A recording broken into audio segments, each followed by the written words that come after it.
Imagine being taken to court by your homeowners association and the issue a growing bill after missing an assessment payment. It is you against their attorneys, and your odds, they are not good. But tonight, Joe's letting you know how one man who was forced to defend himself actually won and what that could mean for you.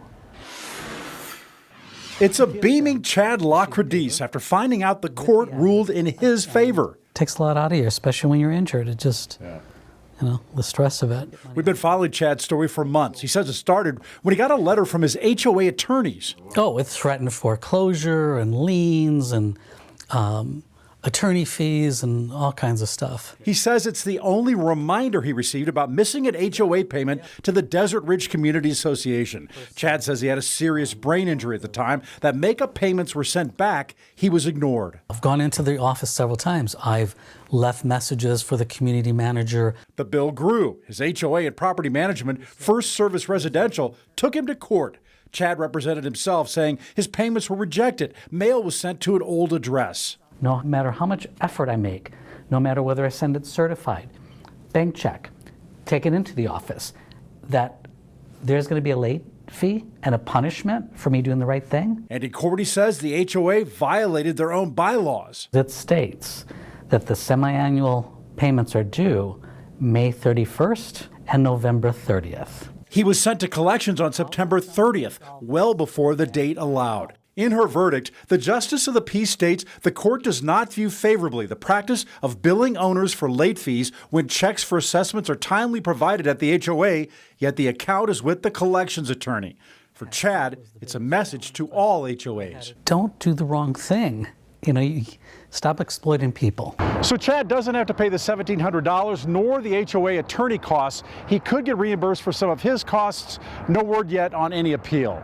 Go to abc15.com, click on sections, and let Joe know to see all of our HOA stories. I'm investigator Joe Ducey. If you've got a problem, let me know. All right, Joe, thank you. Just ahead, another crash today, and now a push for better school buses, the nationwide regulations that could impact Valley districts. Gas prices skyrocketing ahead of the holiday weekend. What you can expect to pay before you hit the road. And getting a good deal, the best sales we could see for Memorial Day. That's coming up next.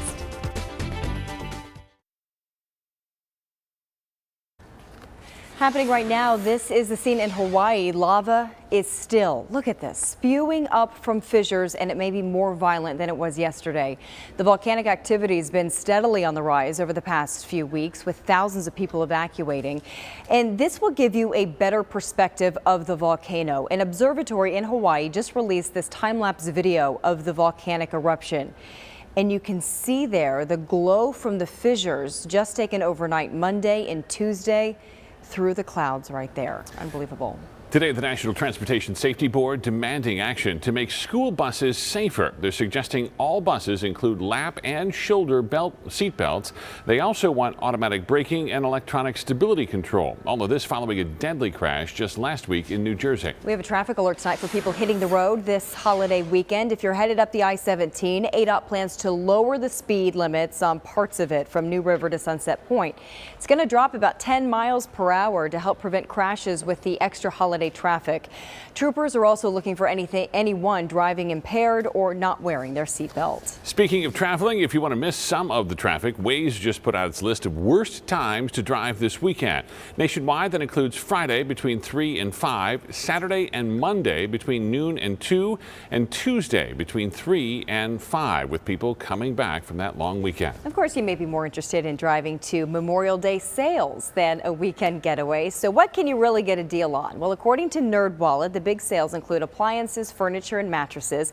You can also get big discounts on seasonal items from the winter months. And military members and veterans also can get deals at some places with their military ID. Just check with each store you plan to visit. So lots to do this weekend. It's the least we can do is pick up the tab for our military veterans. That's a great point. Absolutely. So much more packed into this hour with an exclusive look at how the National Guard is helping the Border Patrol and if there's really a crisis. And then it's official. The Super Bowl is coming back to the Valley. How cities are already getting their plans together. And we're getting the latest on a wild pursuit ending with a crash. What happened on this Valley roadway? Right now, on ABC 15 Arizona at 6:30. Crisis on the border. We're getting an exclusive look at what the National Guard is doing to help Border Patrol. It's official. The Super Bowl is coming back to the Valley. How cities are already prepping for the big game. And the new device that's helping people with anxiety, how it works, and the athletes testing it out first. Another jam-packed 30 minutes of news here on ABC 15, and we start with 4 top stories. First, a wild pursuit coming to an end with a crash right on State Route 51. Our ADOT camera capturing at least 2 people on the ground, hands behind their backs, and officers with guns drawn. This is near McDowell. Both people were arrested, but one of them later released. Police are on the hunt tonight for a group of men who stormed a backyard in Phoenix with guns drawn. This is exclusive video from a neighborhood near 40th Street in Campbell. Right now, cops are sorting out what these guys may be targeting, and tonight they are still on the run.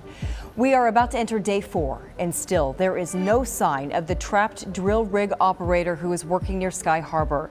On Monday, he fell into a deep hole after the heavy machine toppled over.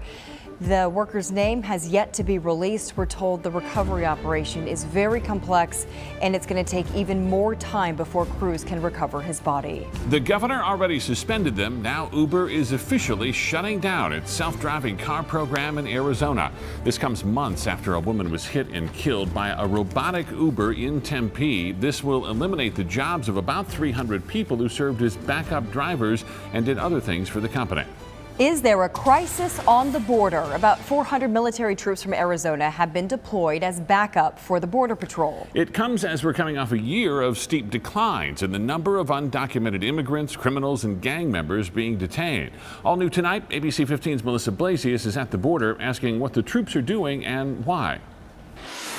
We got a chance to meet some of the hundreds of National Guard members down here along the Arizona border with Mexico, but they aren't keeping an eye on the wall, and they didn't bring any guns with them. I don't need one at all. Private Jose Rosso is working at the Border Patrol firing range in Nogales, but the only thing he's keeping an eye on is safety. You'll spot lots of military fatigues, from the vehicle maintenance department to the horse corral.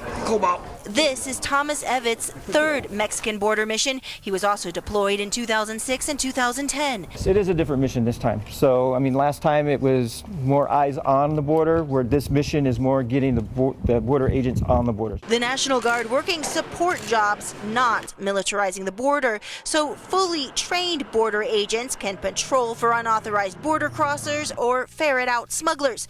Corporal Scott Engels helps guide them by monitoring surveillance equipment in a command room. It's sad that there are these type of illegal activities going on, but it's fantastic that I am able to participate in assisting these agents. President Trump authorizing the mission to address what he sees as a crisis at the southwest border.